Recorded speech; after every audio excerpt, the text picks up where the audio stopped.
Welcome to True Basketball. 2006 was the time. It was the time where USA. I always call that generation the overrated generation. Think about this. You have Paul, Wade, Carmelo, LeBron, and Howard against Greece. How did that happen? That was the first time, I think the world caught up, honestly. The Argentina situation, I think, was important to remark that was the moment the game changed. Because the three-point shooting and playing 5 out like Argentina did was something that proved to be more efficient. Which, by the way, everybody talks about the Warriors, but that was what Argentina was playing at the time. That was actually a couple of years after. That was what D'Antoni was playing with Steve Nash, and the Spurs adopted as well. Which that's why Steve Kerr got hired. Now, why 2006 was the moment where the world caught up?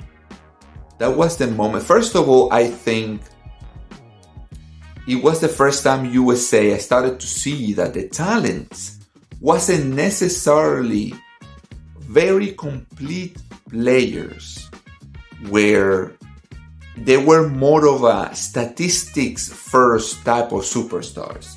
They were not the superstars that they would do their role and it fits easily in a team. Those were the type of heliocentric type of superstars that always needed the ball in their hands so they could work. That was 2006. Another flaw, they were always kind of more individual than the 80s and 90s guys. And this is in the early 2000s. Like, all these players had more, and Kobe said it, by the way, that in the past they were more complete in terms of switching and guarding different type of players and situations, especially on defense and on offense as well. They were more capable of adapting to what different coaches and rules these players. And I'm not trying, because I'm pretty sure there are many fans of these players. They're very popular, more recent as well. These players were the first time I saw that Chris Paul has all these statistics, and you see in the playoffs it didn't work sometimes. And one of the critiques is he holds the ball too long.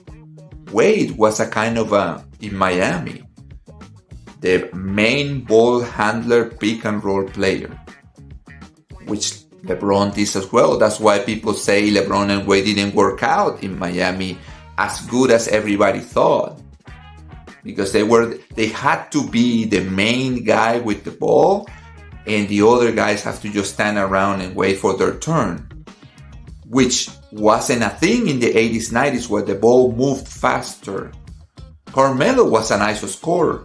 Dwight Howard was always expecting to receive the ball in the paint. So when you think about it, that was the first time I see the pieces. Yeah, they're very nice, having them. Wow, a lot of talent.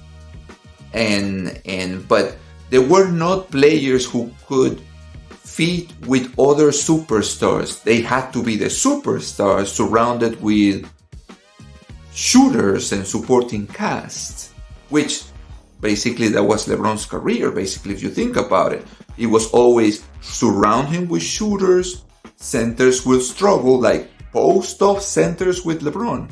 You're gonna struggle. So that was the first time. Now, what killed that team was that Greece was a very tall team. The whole team was over 2 meters tall, or 6'6", basically 6'6" tall. And one of the things that killed the team, and they were horrendous defending pick and roll or screen actions. They were great individual defenders. Wade, LeBron, especially Chris Paul, Howard, famous for being great individual defenders. But all the ball movement again, similar to what the Warriors did to the league. All the ball movement and shooters coming and going and people cutting screens and all that stuff. That was never a thing in the NBA, never. And that was the very first time that killed America. Then came the Redeem Team. In my opinion, humble opinion, that I think was a much better world than what we see today. And I'm going to get there soon, right? Spain had both Gasols, Navarro, who was easily the best player in Europe, Calderon, all these guys. Also, they had Argentina had Ginobili. This Argentina today is not competitive. The Argentina had the best players: Scola, Ginobili, Nocioni, all these guys. Brazil has their best lineup: Nene, Hilario, Barbosa, who were guys playing in the conference finals. Greece have their best team. Actually, yes, Greece today has Giannis, but that team was way better than this one as a team. And they won Europe as well. France had Tony Parker. I would say France today is better. Canada today is better than what they used to be. Lithuania was better. Today is not competitive in the 2024 Olympics. So what I'm telling you is that was the first time the world was not as far away from the US. That you see that unless you get all the talent, like all the best players, you're going to lose. And I'm going to say something to be fair, as someone who watched the last game twice and watched the Redeem Team and all of that, and lived it. And LeBron fans are not going to like this. Wade fans are not going to like this. And their run in Miami kind of proved what I'm saying is true. And I hope that was the first time I saw it, and I said, that's a problem. 2006 against Greece, that was a game they were losing, but going to the fourth quarter, that was a thing that was winnable. That was a game that was winnable. And sooner or later, you would expect one of these guys to take over, like LeBron, man. You know, you're saying that you're gonna be the king and all that, and Wade, you know. Why don't you take over? Just you know, guys, give me the ball. I'm gonna take over. And then he never did. He kind of never did in 2006. That was the first time. Actually, that was the first time I saw it. And I was, I think he lacks that thing to finish games. And I always thought then they kind of need someone like Kobe. And when I remember when I heard Kobe was going to be in the USA team 2008, I said, oh, you know, easy hire. Like I knew why they did it, because they were afraid of those last 5 minutes. And I'm going to say it again. I think Krzyzewski and all these coaches knew as well that they didn't have someone who could close those games. If it comes down to that, they didn't have it. Kobe proved that he kind of scored most of the points in the fourth quarter and assisted most of the points. I think Wade had a great fourth quarter, but LeBron didn't. LeBron wasn't there. And there were all the other superstars like Chris Paul and all these other guys kind of just step aside and say like, can you take us there?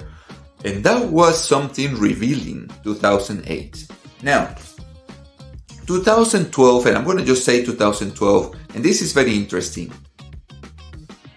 2012 was always a bit overrated for having Kevin Durant. They didn't have a natural center as Dwight Howard. I think they had, who did they have? I have to double check. But they didn't have Dwight Howard. They had Tyson Chandler, I think. But that wasn't as good as. And that team struggled against Brazil and against Argentina. Brazil almost beat that team.